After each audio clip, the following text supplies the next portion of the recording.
그런 알파벳 하부 22연 마지막 연입니다. 시편 119편 169절에서 176절까지 내용입니다.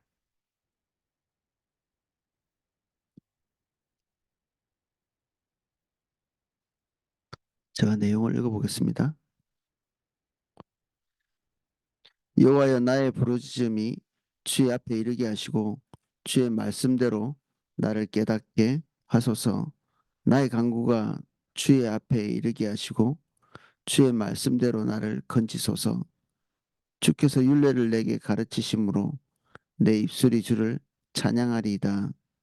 주의 모든 계명들이 의로움으로 내 혀가 주의 말씀을 노래하리이다. 내가 주의 법도들을 택하였사오니 주의 손이 항상 나의 도움이 되게 하소서. 여호와여, 내가 주의 구원을 사모하였사오며 주의 율법을 즐거워하나이다. 내 영혼을 살게 하소서. 그리하시면 주를 찬송하리이다. 주의 규례들이 나를 돕게 하소서. 이런 양같이 내가 방황하오니 주의 종을 찾으소서. 내가 주의 계명들을 잊지 아니함이니이다. 아멘. 169절입니다. 여호와여, 나의 부르짖음이 주의 앞에 이르게 하시고 주의 말씀대로 나를 깨닫게 하소서. 이 여기에 시편 기자가 부르짖는다는 이 표현이 하나님께 제사를 드릴 때 쓰는 단어라고 합니다. 이 부르짖음, 하나님께 올려드리는 그 향기로운 냄새가 나는 이 제물처럼, 비록 제물을 가지고 나아가는 그런 시가 아니지만 마치 그러한 그 자세를 가지고 하나님 앞에 나아가고 있는 죄인된 모습. 하나님은 완전하시고 우리는 완전하지 않기 때문에 여기에 이 부르짖음이 정말 미친 듯이 우리의 개인적인 사사로운 이 욕심을 그냥 올려서 그것을 받기 위해서 몸부림치는 이런 태도가 아니라 정말 연약한 모습, 낮은 모습, 그리고 우리는 하나님께 범접할 수 없는 존재임을 이해하는 그런 다가섬, 이게 여기에 나오는 부르짖음의 뜻입니다. 부르짖음은 거의 정신줄을 놓을 때 부르짖는 단어를 쓰기 때문에 여기에 이 단어도 그런가 이렇게 생각할 수 있는데 그렇지 않다고 합니다. 이 단어가 주의 말씀이 말씀대로 나를 깨닫게 하소서. 하나님의 말씀이 내가 원하는 대로 이렇게 해석되어지는 것이 아니고 내가 기대한 대로 해석되어지는 것이 아니고 하나님께서 의도하신 그 의도에 부합하게 주의 말씀이 내게 해석되어지도록. 하나님의 음성을 듣는 사람은 많습니다. 주의 백성이라고 하는 모든 사람들이 하나님의 음성을 듣거든요. 내 양은 내 음성을 듣는다 말씀하셨잖아요. 근데 하나님의 말씀을 하나님께서 말씀하신 그 의도대로 해석하는 사람들은 매우 희귀합니다.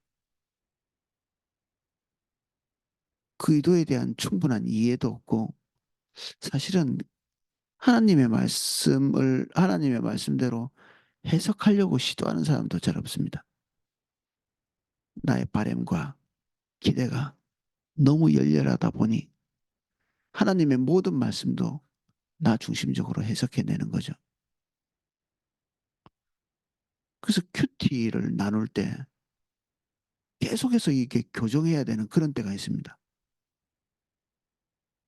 거의 한 사람도 예외 없이 뭐 은혜가 되면 되지 않느냐 이런 얘기를 하시기도 하는데 도대체 그 은혜는 무엇을 나타내는 은혜입니까? 내 마음의 만족이 은혜입니까? 아니에요. 하나님께서 우리에게 알려주시는 대로 깨닫는 것이 은혜죠. 우리가 원하는 대로, 우리의 기대한 대로 하나님의 말씀이 감동을 주는 게 이게 은혜가 아닙니다. 은혜를 내 감정과 굉장히 연관성이 있는 것으로 이해할 수 있는데 내 감정과는 거리가 먼 것입니다. 은혜는. 우리는 하나님이 손을 놓으시면 우리 마음대로 살 수 있죠. 그냥 우리 마음대로, 우리가 기대한 대로, 우리가 소원한 대로. 당연히 뭐 우리가 소원한 대로 다 성취한다는 얘기는 아닙니다. 거기에는 피눈물과 좌절이 기다리고 있죠. 우리 마음대로 사는 곳에. 우리 인간은 하와 때부터 우리 마음대로 살기로 결정한 존재거든요. 그래서 그렇게 살 때 기대하는 게 있죠. 하나님과 함께 다바크된 상태로 살 때보다 훨씬 더 나을 것 같은 그런 기대가 있습니다. 하나님의 것보다 내가 결정한 대로 살면 더 기쁠 것 같은, 완전할 것 같은, 만족스러울 것 같은, 하나님께서 숨겨두신 것까지 몽땅 가져와서 누릴 수 있을 것 같이. 그래서 우리는 하나님의 것을 선택해야 되는 상황에서 우리의 것을 선택합니다. 우리의 것을 선택해야 하나님이 안 주시려고 하는 그 축복된 것을 누릴 수 있을 것 같은 그런 감정을 가지고 있는 거죠. 당연히 틀린 이야기인데 그런 생각을 합니다. 그래서 주의 것을 선택하지 않습니다. 잘. 여기 하나님의 말씀조차도 우리는 그렇기 때문에 항상 우리의 발걸음이 조심해야 되죠. 주의 말씀 앞에 설 때 기도해야 합니다. 내가 가지고 있는 어, 질문에 대한 내가 원하는 답변을 기대하며 하나님 말씀 앞에 서는 것이 아니라 주의 의도와 뜻대로 내가 할 건데 주님이 그 의도와 뜻을 우리에게 선명하게 알려주시도록 그런 자세로 하나님의 말씀 앞에 접근해야 되는 거죠.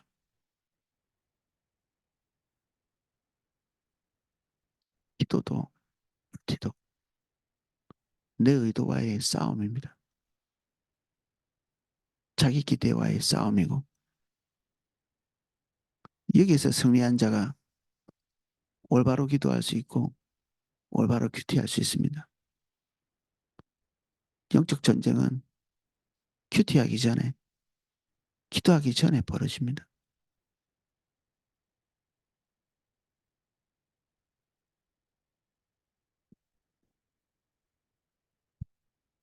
71절입니다. 주께서 율례를 내게 가르치시므로 내 입술이 주를 찬양하리이다. 찬양하는 목적, 그 이유 이런 것들이 깨달아지고 그리고 하나님의 길이 이해가 되기 때문에 주를 찬양할 수 있다. 주의 모든 계명들이 의로움으로 내 혀가 주의 말씀을 노래하리이다. 우리의 모든 찬양이 하나님의 말씀의 바운더리 안에 있는 그래서 찬양하는 이유가 좋은 악기나 그리고 음악적 재질이 아니고 하나님의 말씀의 깨달음입니다. 하나님의 말씀의 깨달음이 주님을 더 알게 하고 그 알게 된 하나님을 찬양하는 거죠.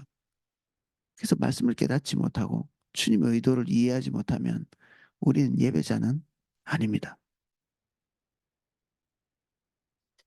주님에 대한 이해 없이 우리가 무엇을 예배하겠습니까? 우리가 예배하는 하나님은 우리가 알고 있는 하나님이 아니라 주님이 계시하신 하나님이어야 됩니다. 우리가 이런 하나님이면 좋겠어 라는 것을 하나님께 가서 예배하는 것이 아니라 그건 우상숭배거든요.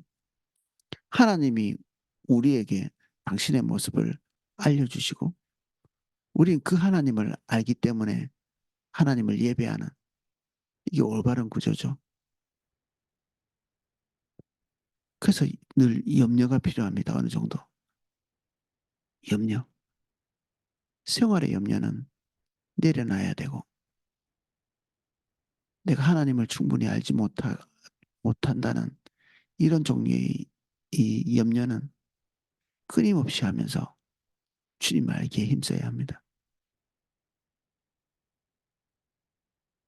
그래서 나 자신의 이 무지를 깨닫고 하나님의 은혜를 구하고 주님이 알려주시고자 하시는 대로의 하나님을 알고 그 하나님을 찬양하고 이게 주님 앞에서 우리가 성화되어 가는 과정이죠. 처음 예수님을 믿을 때 모든 것을 다 뗀 게 아니거든요. 거의 알지 못하는 상황에서 주의 이름을 부르고 하나님이 겸손하셔서 우리가 부르는 그 부름에 응답해 주시죠. 어마어마하게 많은 오류가 있는 우리의 부르짖음, 그것에 대해서 응답하시지만 이것을 처음부터 끝까지 가져갈 수는 없습니다.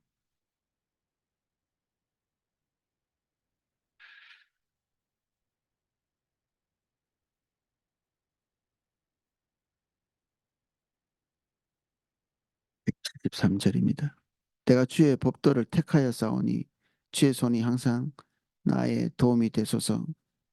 하나님의 것을 선택하고 내 것을 내리는 그런 자세로 하나님 앞에 나아가서 그 다음에 모든 결과들을 하나님께 맡기는,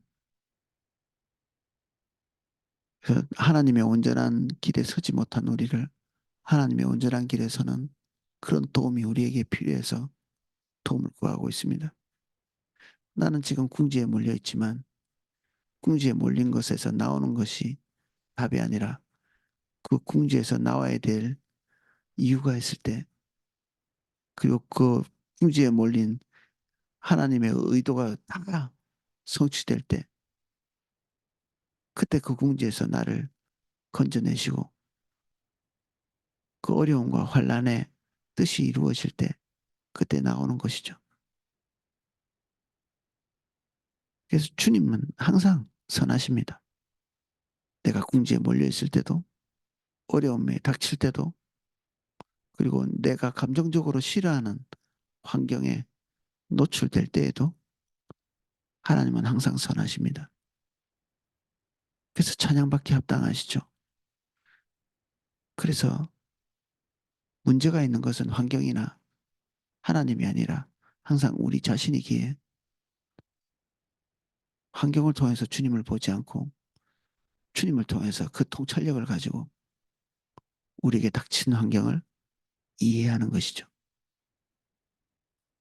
도대체 왜 이런 것입니까?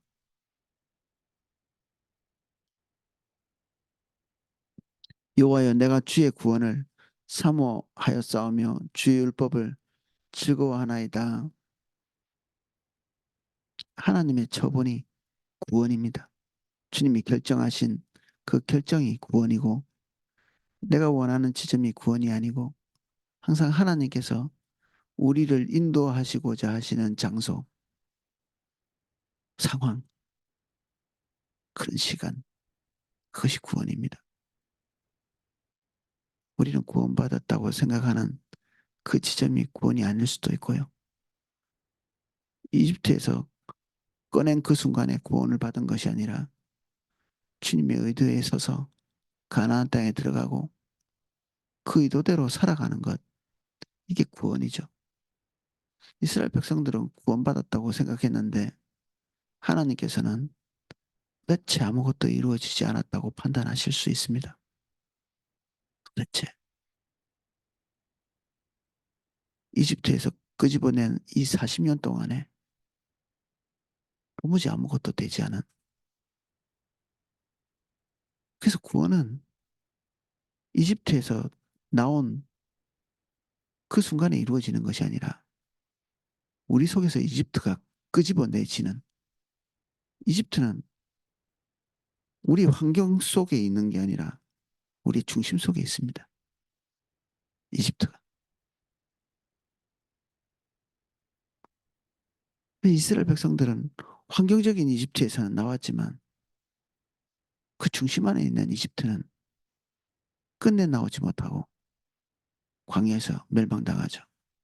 몽땅 다. 중심의 변화가 없어서 하나님께서 기대하시는 구원이 아니었던 것입니다.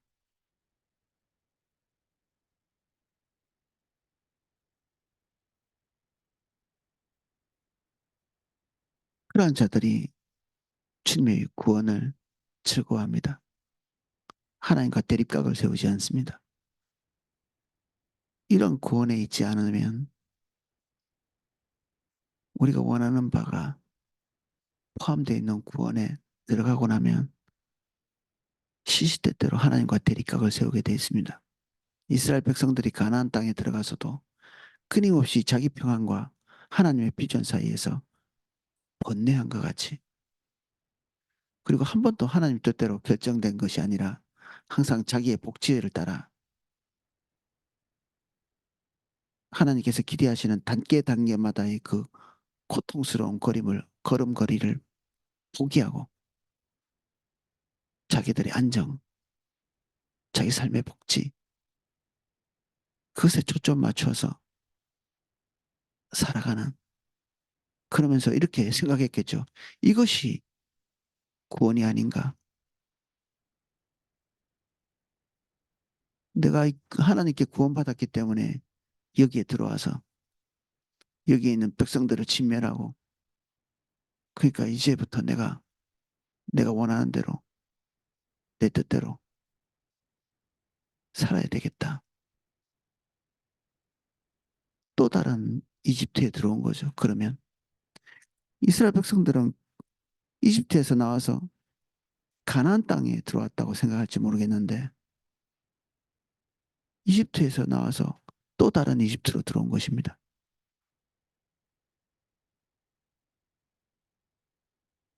주의 뜻은 그들의 삶에 없었기 때문에 그냥 끊임없이 이집트만 바꾸는 거죠. 또 이집트, 또 다른 이집트, 또 다른 이집트.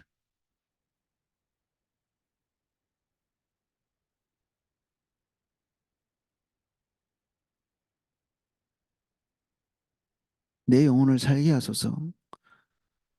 그리하시면 주를 찬송하리이다. 주의 규례들이 나를 덮게 하소서. 내 영혼을 살게 하소서. 그리하시면 주를 찬송하리이다. 역으로 얘기하면 내가 살아있는 이유가 주를 찬송하는 것이다. 왜 사는가? 주님을 찬송하기 위해서 산다. 삶의 목적이 나의 기대나 내가 스스로 정하는 것이 아니라 하나님께서 나를 창조하신 그 목적대로 살 때 나의 삶이 의미 있어지는 것입니다. 사는 이유가 주를 찬송하는 것이고 내가 기대하는 바를 따라서 가는 것이 하나님께 도움을 받는 것이 아니라 주의 규례들에 딱 부합하는 삶을 살게 될 때 이게 우리의 완전한 모습이죠. 시편 기자의 전력은 너무 놀랍지 않나요? 이런 양같이 내가 방황하오니 주의 종을 찾으소서. 내가 주의 계명들을 잊지 아니함이니이다. 분투하고 노력하지만 어딘가 한 부분은 이런 양같이 방황하는 나 자신을 온전한 곳에 세워주시도록 간구하고 있습니다. 시편 119편을 우리가 한 2주 넘게 살펴보고 있는데 이 탁관체 형식으로 22절, 22연까지 이 시를 하나님의 말씀에 딱 적용되는 그런 내용들로 이루고 있습니다. 말씀에 대한 표현,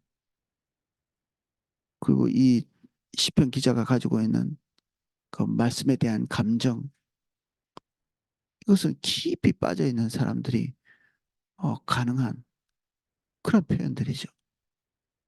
자신의 전부이기 때문에 우리가 하나님의 말씀에 대해서 표현한다고 할 때 얼마나 표현될 수 있을까 싶습니다. 하나님의 말씀, 뭐 10개 정도는 표현할 수 있을지, 주의 말씀은 어떤 것이다. 주의 말씀은 내게 어떤 의미가 있다. 얼마나 다채롭게 표현할 수 있을런가. 어, 이 시편 기자는 무려 176절에 걸쳐서 하나님의 말씀에 대한 자신의 감정, 그리고 그 말씀의 아름다움, 말씀을 경험한 사건에 대한 나열, 말씀에 자신의 삶을 얼마나 기대고 있는지 이런 부분들을 표현하고 있습니다. 그야말로 삶의 전부가 말씀이었다. 이 사람에게.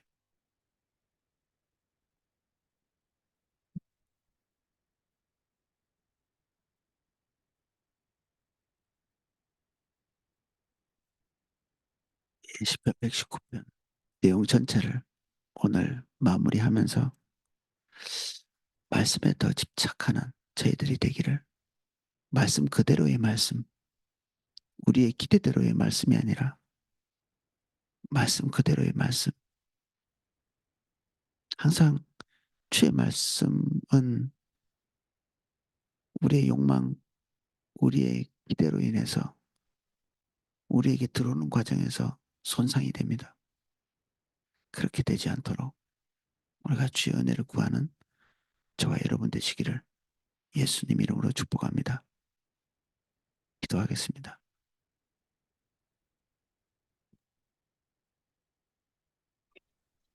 주님의 계시가 일반 계시를 통해서든 이 특별 계시 하나님의 말씀을 통해서 계시되든지 범사에 주님이 우리를 가르치시는 것이 왜곡되지 않고 우리 안에 들어올 수 있게 은혜를 주십시오. 우리의 간절함이 하나님의 말씀을 뒤트는 삶의 중지부를 짓게 하시고 우리의 마음이 항상 순전하여 주님 중심의 삶을 살 수 있도록 도와주십시오. 우리는 변질되기 쉬우니 우리를 순전하게 하시고 깨어진 마음 되게 해주십시오.